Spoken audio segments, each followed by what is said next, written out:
Olá, estamos aqui mais uma vez estudando a Palavra de Deus, a Bíblia.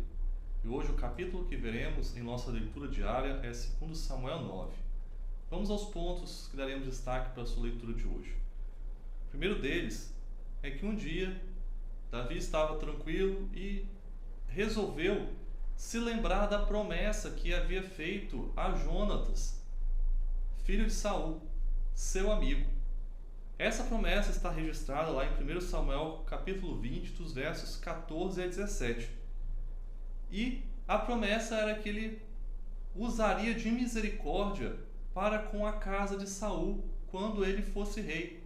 Jonatas esperava ser o segundo no governo, mas se talvez isso não fosse possível, ele pediu que Davi usasse de misericórdia, se lembrasse dele e não deixasse a sua descendência sem auxílio.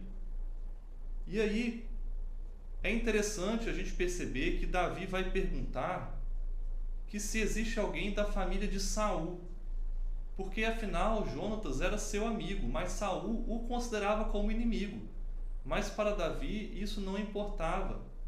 A promessa que ele havia feito para Jonatas foi para toda a casa de Saul, não somente para a casa de Jonatas.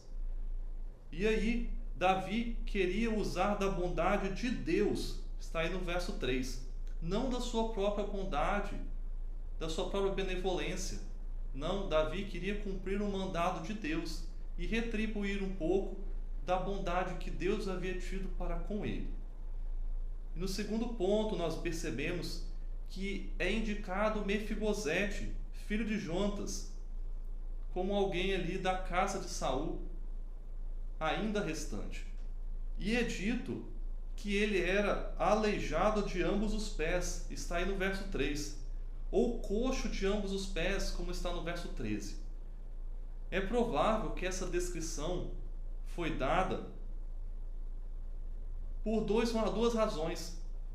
Primeiro, mostrando que ele era indefeso e que ele não seria uma ameaça para o reino de Davi.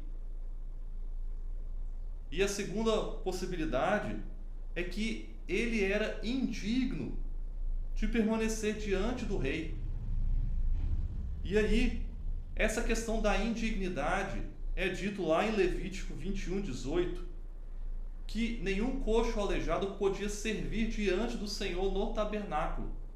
Mas isso se referia aos levitas, aos sacerdotes, e não a qualquer um do povo. Nada dizia na lei de Moisés que eles eram indignos de estar diante do Senhor, apresentando ali os seus questionamentos, as suas dúvidas.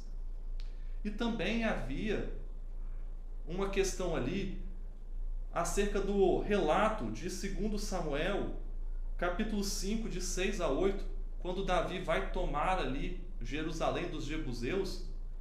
Houve uma fala ali que foi mal interpretada, como se Davi não quisesse coxos e aleijados perante ele, que Davi odiasse esse tipo de pessoa.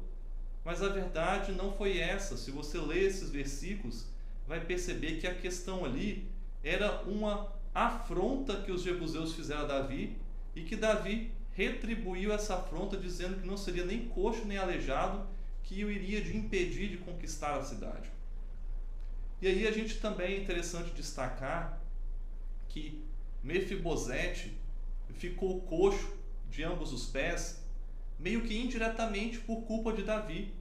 Afinal, como está lá em 2 Samuel 4:4, ele caiu, a sua ama o deixou cair quando fugiam ali da capital após a morte e derrota de Saul e Jonatas. E o motivo foi justamente porque Davi, de certa forma, era uma ameaça ao trono.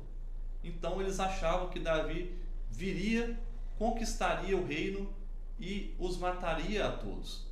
Mas não, aqui Davi quer usar de misericórdia para com a casa de Saul. E vemos também no terceiro ponto de destaque que Davi falou para Mefibosete não ter medo, pois ele lhe faria bondade, ele não queria o seu mal.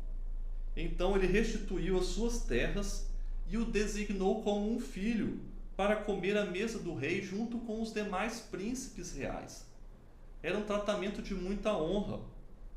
E ele, Mefibosete, respondeu que ele não se sentia digno dessa honraria, que ele era como um cão morto, era assim que ele se via.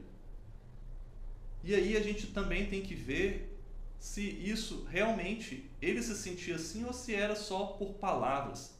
Mas ao que tudo indica, Mefibosete realmente se sentia dessa forma, como se ele não prestasse mais, como se ele não servisse para mais nada. E aqui Davi o honra. E assim é que Deus faz conosco. Embora sejamos indignos, pecadores, Deus nos honra e deu o seu Filho Jesus para morrer em nosso lugar. Quão grande preço tem a nossa vida!